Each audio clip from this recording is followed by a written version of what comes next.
po, welcome back to my channel. So again, my name is Jap. So kumusta naman kayo guys? Okay, so yan guys, maraming salamat po pala sa walang sawang pagsubaybay sa ating pong daily love reading. And kung ikaw ay bago pa lang sa ating channel, so yan guys, mag-subscribe na po kayo and i-click mo na rin yung ating notification bell para lagi po kayo guys updated sa ating mga bagong upload, no? So, ayan, kung ikaw ay naligaw lang, no? At nagustuhan mo yung reading natin, ayan, mag-subscribe ka na. Okay, so ayan guys, tignan natin, kanino bang love reading yung masasakap natin? Ayan, pinagbaligtad ko na, no? Ito yung energy ni person, ito yung energy mo. So, tignan natin anong energy ni person, nararamdaman sa'yo ng person mo ngayon. Nararamdaman ng person mo sa'yo ngayon.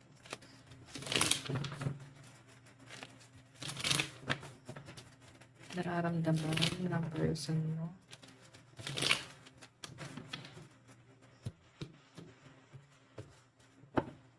Okay.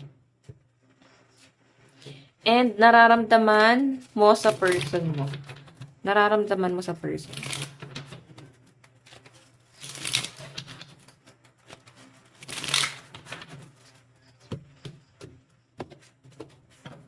Okay.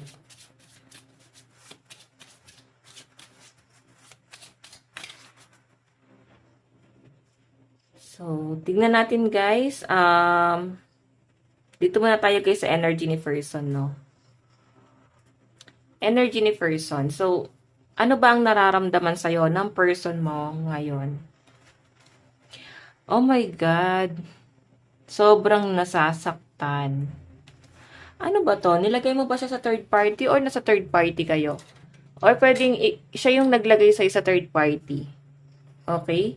Pero siya guys yung nasasaktan dito. Maaring meron kayo guys conflict. Pwede kasi guys na hindi naman guys pag sinabing third party is pwede yung ibang person lang na nakisaw-saw sa relasyon nyo. Pwede kasi guys na family or trabaho or pwedeng wala kang time sa kanya. So, ayan guys, yung nafe-feel ng person mo. Sobrang sakit na nararamdaman niya ngayon. Malaki yata pinagdadaanan nito. Malaki problema nito guys eh. So, nakikita ko parang kinakarma tong taong to or as in, parang binagsakan siya guys ng langit at lupa. Nakikita ko rin guys sa person mo, parang kinokontrol siya ng ibang tao. So, alam nyo guys, siguro minamanipula to ng ibang tao. Nahihirapan na siya or naguguluhan na siya sa nararamdaman niya. Dahil nga guys, minamanipula siya eh. Hindi na niya guys alam kung sino ba yung totoo or sino na ba guys yung pakikinggan niya. Ikaw ba na mahal niya or yung pwedeng family. Okay? Or ibang tao guys na nagsusuhol dito sa taong to. Pwedeng nasa third party at baka kinokontrol siya guys ng third party. Hindi siya guys makalaya. Baka kasi guys ginagamitan siya guys ng mahika or baka ginagayuma. Basta yun ang nafe-feel ko sa person mo guys. Parang kinokontrol to. Parang feeling niya guys hindi siya maging malaya ngayon. Hindi niya makuhang maging malaya. Okay, so yung nararamdaman sa'yo ng person mo, ikaw yung gustong-gusto niya, nagsusumigaw siya pero wala siyang magawa guys, no? Tignan natin tingin sa'yo ng person mo ngayon. Diba? Sa'yo siya guys masaya. Nakikita ko rito, siguro kasal kayo ng person mo. Or pwedeng engage na kayo eh. Baka hindi siya guys natuloy, naudlot kasi may ibang na-involved. Pwedeng nasa third party or pwedeng may ibang nanunulsol dito sa taong to. No? Sinusuhulan or minamanipula siya. Okay? May nakikialam sa relasyon nyo guys. No? Naguguluhan na yung person mo. Pero alam nyo guys, ikaw yung gustong-gusto niya. Kasi ito, na-feel niya sa'yo guys yung saya. Na-feel niya guys na parang bagong tao siya nung nakasama kanya kasi parang walang ganong problema or hindi siya guys nabigatan sa buhay nung magkasama kayo. Siguro makulit ka, parang ganun. Makulit ka, baka lagi mo siyang pinapatawa. And natutuwa siya guys sa inyo kasi napapatawa mo siya. Okay? Sige, tignan natin guys ano naman po ang ano naman ang action ni person sa mga nangyayaring to, no? Makakapag-isip-isip na to guys. So, I think, guys, ikaw pa rin ang pipiliin niya. Hahabulin ka pa rin ito, guys, no? Hahabul-habulin ka pa rin ito. Sa ngayon kasi, guys, pinag-iisipan niya na. Nagigising na to, guys, sa katotohanan. Sa pinapakita sa akin. Kung ito ay nasa third party, At nandun siya ngayon sa feeling ng third party, guys, natatauhan to. Ayun na, nakakapag-isip-isip na siya rito. Okay? So, sa malinaw, guys, na pinapakita sa akin dito, na pag ninilay-nila ng person mo na ikaw pala yung gusto niya, ikaw pala yung mahal niya. Kasi ang layo ng tanaw niya, ikaw yung tinatanaw niya sa malayo. Ayun no, naliliwanagan siya. Kung makita niyo guys na nagkakaroon ng liwanag sa kanya rito. Naliliwanagan or nauuntog na to. Natatauhan na yan guys na sa side niya. Na para bang hindi ikaw yung sumira sa relasyon niyo, kundi sa side niya. Kung may sumira man dito guys sa relasyon niyo, kasalanan niya yon kasi nagpa-apekto siya sa panunuhol ng ibang tao, paninira ng ibang tao tungkol sa inyo. Dahil lang hindi sila guys natutuwa sa inyo. Pwede guys nakikinig siya guys sa fake news, etong taong to. So, napag-iisip-isip niya na rin guys na mali yung ginawa niya. Okay? Mali yung ginawa niya na pwedeng inabando na kanya or hindi kanya guys pinaniwalaan. Tama naman yung mga sinasabi mo nun. Okay, so kung makita nyo guys, naguguluhan siya rito pero ikaw yung gusto niya. Nahihiya siguro to. Kasi napag-isip-isip nyo, nahihiya siya, ba't parang bakit nangyari yon? Bakit ganun yung naging action niya? Okay, baka kasi guys ito ha, ginagamitan ng gayuma, ganun yung na-feel ko. Kasi masaya naman pala siya sa'yo bakit siya naguguluhan ng ganito?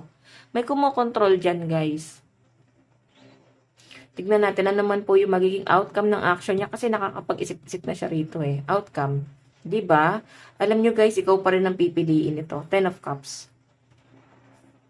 May mga bisexual dito guys. So, kaya siguro to guys against the world kasi may kumokontra talaga sa relasyon.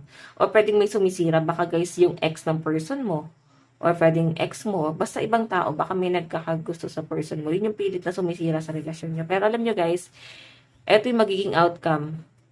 Dito kasi guys, pinag-iisipan niya Pipiliin ka pa rin nito guys. Ikaw pa rin guys ang pipiliin niya sa huli. Ikaw pa rin guys yung mamahalin niya. Okay?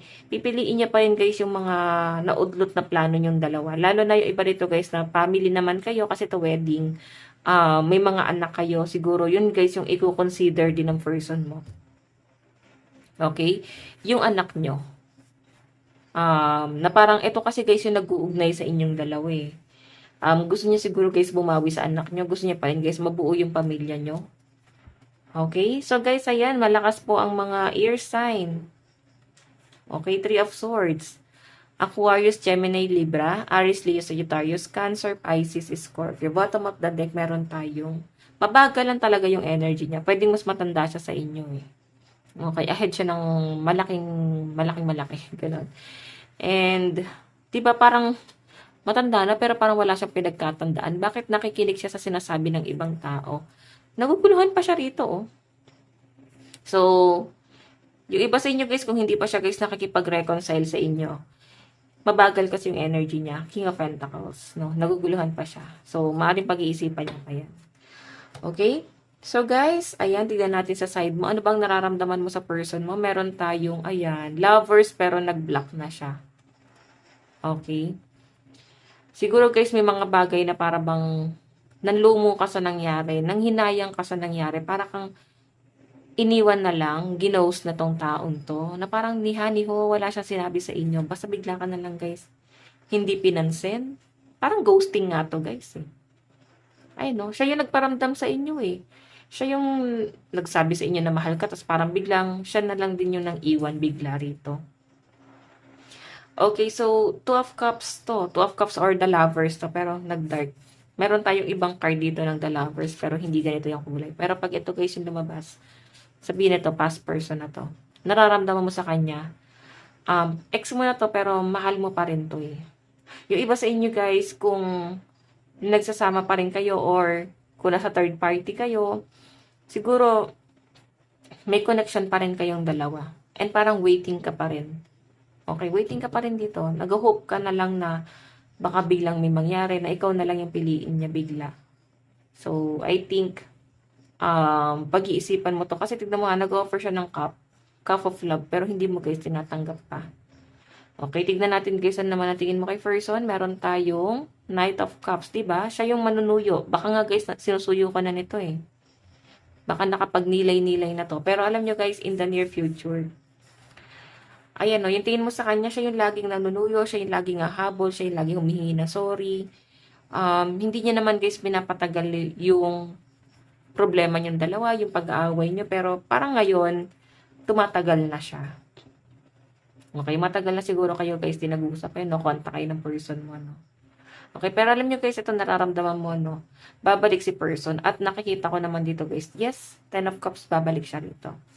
Tignan natin guys, ano naman yung magiging action mo. 5 of Pentacles. So ngayon guys, habang inaantay mo, kasi pwedeng matagal na yung nangyari, hindi na kayo guys umaasa na maayos pa to. So 5 of Pentacles guys, mas nag-worry ka sa pera mo. Mas nag-worry ka sa stability mo. Nakikita ko sa inyo goal-oriented kayo. So parang ito yung mas kino-consider mo ngayon. Or mas pagtutuunan mo ng pansin. Okay, mas pagtutuunan mo ng pansin yung career mo. Kasi hindi stable yung pera mo guys. Okay? I know, hindi siya stable. Or maaari guys na may pinahiram kang pera dito sa taong to. Or baka ikaw yung nag-provide sa kanya. Parang namulubi ka, kakabigay sa taong to. Alam niyo yun? Grabe kayo magmahal, parang ganyan. Or mararamdaman mo na parang naghihirap ka sa kanya, parang naninimbang ka. Okay naman siyang lovers, pero parang feeling mo naghihirap ka kasi sa feeling niya eh. So, pag-iisipan mo talaga yan guys ng mabuti. Saan ka lulugar dito sa connection yung dalawa. Okay, so tignan natin guys, ano naman po yung magiging outcome. O, di ba marriage pa rin? Ito, 4 of Wands. Ito, 4 of Wands. Marriage. Alam nyo guys, sa nakikita ko dito, sa huli kayo't kayo pa rin eh. Okay, kung nagsasama pa rin kayo ng person mo at nagkaroon ng third party, tas inaantay mo guys na magbago tong taong to, nakikita ko magbabago siya. Kasi pipiliin niya pa rin guys yung relasyon niya eh, yung pamilya nyo. Tas ayan, nakikita ko baka ikasal pa kayo ng person mo or kung kasal na kayo guys ng person mo, talagang babaguhin niya yung sarili niya. Okay, yung magiging outcome guys, sabi na natin yes, mas iniisip mo guys yung stability mo, pero siguro, mas pipiliin mo yung mas makakabuti sa lahat. And yung makakabuti siguro para sa lahat is yung para mabuo yung pamilya nyo. 'Di ba? Kung ano ba yung makakabuti sa mga anak mo. So, parang binuo mo yung pamilya nung pamilya mo. Tignan natin guys yung bottom of the deck. Meron tayong Queen of Pentacles, tapos Knight of Pentacles. 'Di ba? Pinaglaban mo naman siya. So, ngayon guys, pagod ka na. Pinaglaban mo naman siya eh. At bihira mo guys gawin yun sa tao or sa person, no? Kahit gustong-gusto mo yung isang tao, hindi ka showy, hindi mo guys ipaglalaban. So, sa nakikita ko dito guys, ipaglalaban ka nitong taong to.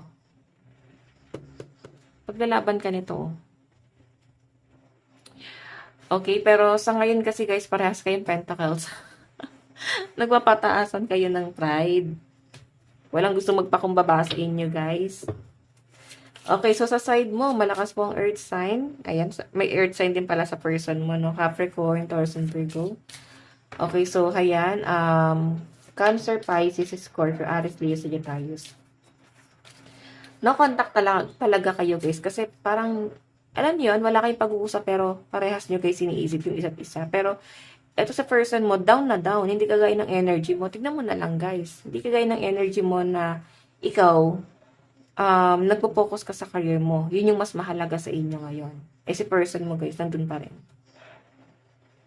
Parang hindi siya guys makales. Okay, ninanamnam niya pa. Okay, ninanamnam niya pa yung sakit dito.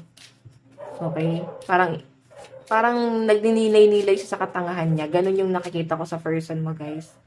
Okay, tignan natin guys ang love advice. Ayan, pasensya na po sa mga aso. Love advice. Meron po tayong past life relationship. 'Di ba? You have known each other before. So, may unfinished business pala kayo. Kasi, sa past life, guys, lovers kayo. And I think meron kayong, parang karmic kayo. Karmic relationship to. Okay, kaya parang meron kayong unfinished business na ngayon sa kasalukuyan, guys, nagsasuffer kayo parehas. Okay, so tignan pa natin, love advice. Heart-to-heart conversation, 'di ba? Ayan, honest to discuss your feelings with each other. So, pag-uusapan talaga to guys. Ayan o, yung bottom of the deck is separation. Pag-uusapan to. Okay? Magkakaayos din kayo guys ng person mo. Magbabalikan din kayo. Yung iba dito guys, pwede nagsasama pa eh. And maaaring may matatauhan. Tapos may pili nung isa na, ayusin na natin to. May hingi rin guys ng tawad para bang I think dito sa energy nyo, mas malinaw na sa person mo guys. Okay, kasi ikaw natatauhan ka eh. Hindi lang naman siya yung iniisip mo. Kung bakit ka guys nagtiis dito sa taong to, siguro dahil sa pera or sa suporta. Mas pinapagana mo yung isip mo. Tingnan natin, meron tayong engagement. Ayan o, yung iba sa inyo engaged na talaga eh. Pwedeng hindi lang talaga siya guys natuloy. Okay?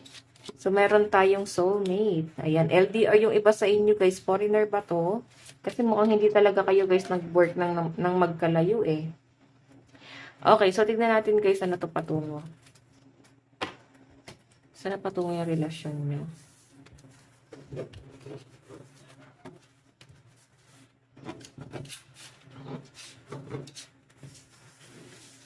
Okay, saan na patungo tong relationship nito? Spirit guide.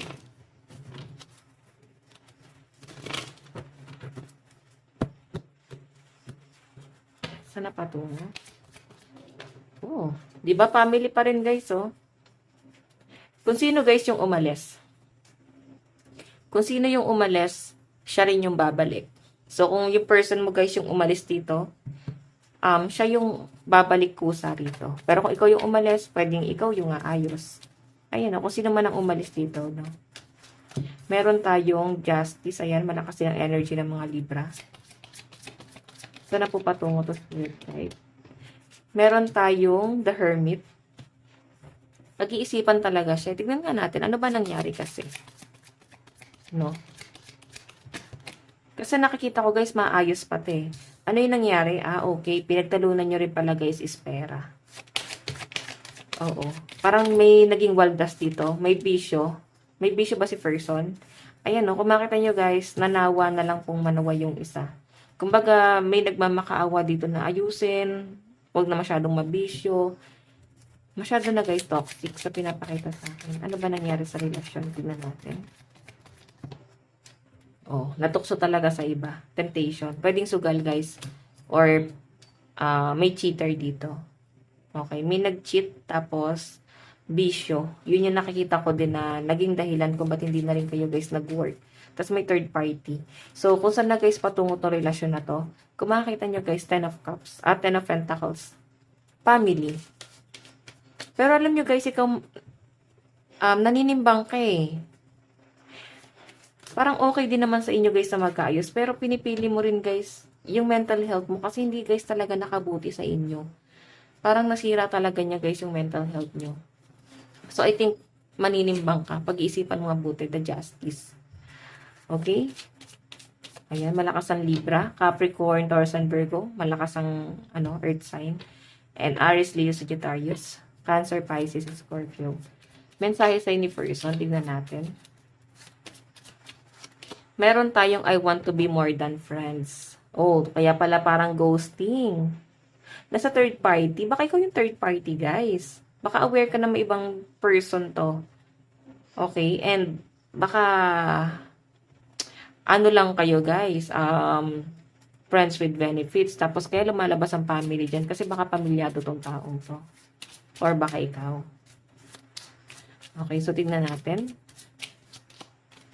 I hope that you can forgive me one day. Yung iba sa inyo guys, pwedeng hindi nyo alam yung lihim niya talaga. Eh, nung nabulgar, pwedeng ikaw yung umalis. Ayan, may nakikita ko guys na parang sana daw balang araw mapatawad mo siya sa mga masasakit na ginawa niya sa inyo. Kung ginost ka nito, ayan, sana daw mapatawad mo siya sa mga nangyari. Mensahe ni person, it's time for me to heal now. Diba? Natatauhan eh. So, nasa healing process si person, guys. Alam niyo guys, itong tao to, habul-habulin ka rin ito. Ikaw pa rin yung pipiliin nito. Tignan natin guys, last message ni person. Just being near you is intoxicating. Diba? Sabi ko sa inyo, naging masaya lang siya sa inyo eh. Parang feeling niya, nawala yung parang hindi toxic eh. Masaya lang talaga siya sa inyo. Parang toxic yung buhay niya, pero pag ikaw yung kasama niya, guys, parang, ayan, intoxicating. Parang hindi toxic. masaya lang. Nag-enjoy lang kayong dalawa. Marami siguro guys problema to. Kung may asawa to guys, sobrang stress siya dun sa person niya. And, ayan, di ko yan guys inaano ha. Sinasabi ko lang guys yung nakakita ko. Kung toxic yan sa karelasyon niya, pili niya ikaw yung nagpapasaya sa kanya. Okay? So, babalik at babalik si person mo sa'yo. Meron siyang mga isa-sacrifice dito. Okay? Or pwedeng kung hiwalay na to guys, pwedeng may unang asawa yan. Baka nahabol siya nun. Baka kasi kasali siya sa una. Pwede ikaw naman na yung karelasyon niya, pero kaya siguro guys, na third party yan lumalabas sa'yo kasi kasal pa siya guys sa una. Okay? So, saan ka doon sa sitwasyon? So guys, ito lang po ang inyong daily love reading. Sa mga nais pong magpa-private reading, ay iiwan ko na lang po yung link sa atin pong description box below, or pwede nyo ako guys i-direct message sa atin pong Facebook, Jade Tarot. And pwede nyo rin guys panoorin yung ating monthly gabay. Diyan po guys sa Jade Tarot, in-upload ko na po yan.